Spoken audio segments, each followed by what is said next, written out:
Tokenism is the practice of making only a symbolic effort to do a particular thing, especially by recruiting a small number of people from underrepresented groups in order to give the appearance of sexual or racial equality within a workforce. Or, in layman terms, using black and people of color for diversity points. Usually, the token black friend is, like I said, only there for diversity points and most definitely suffers from the best friend trope. You know, the one where the main character is the only one that matters and the best friend is always there when she/he needs help and never seems to have anything going on for or with them. Yeah, but when it's a black friend, they'll occasionally snap their finger, roll their necks in defense of their typically white friend. Some examples of this is Taylor from High School Musical. She has goals of being the president of the United States. Sure. And they make her have a relationship with the only other black guy in the school who has absolutely nothing in common with her. She's super fleshed out. Rochelle from The Craft, they said, Black Lives Matter, we hear you. And then that was it. She was essentially the tomatoes that you put inside of a creamy pasta. Nobody really eats it. Nobody really wants it there. It's just there, kind of add a little splash color.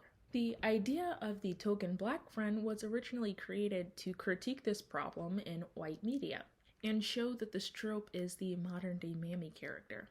Except instead of her working for the white counterpart and giving them full support for no reason, and being a magical Negro with all the answers, she does it for free and we call it a friendship.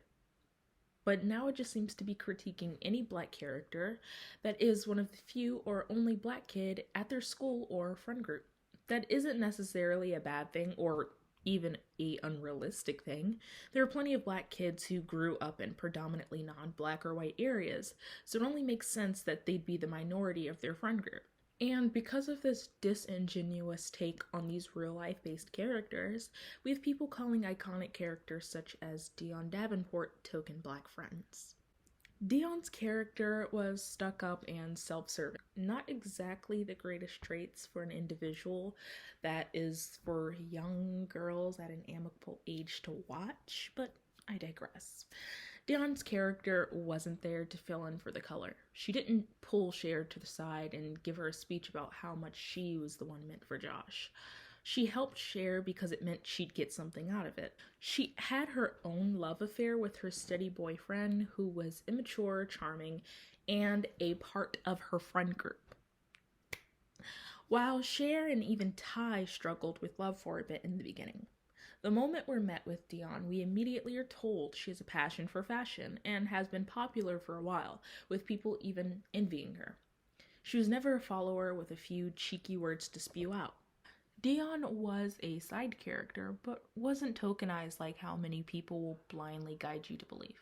Dionne Davenport wasn't a sidekick. She was Cher's partner, her friend.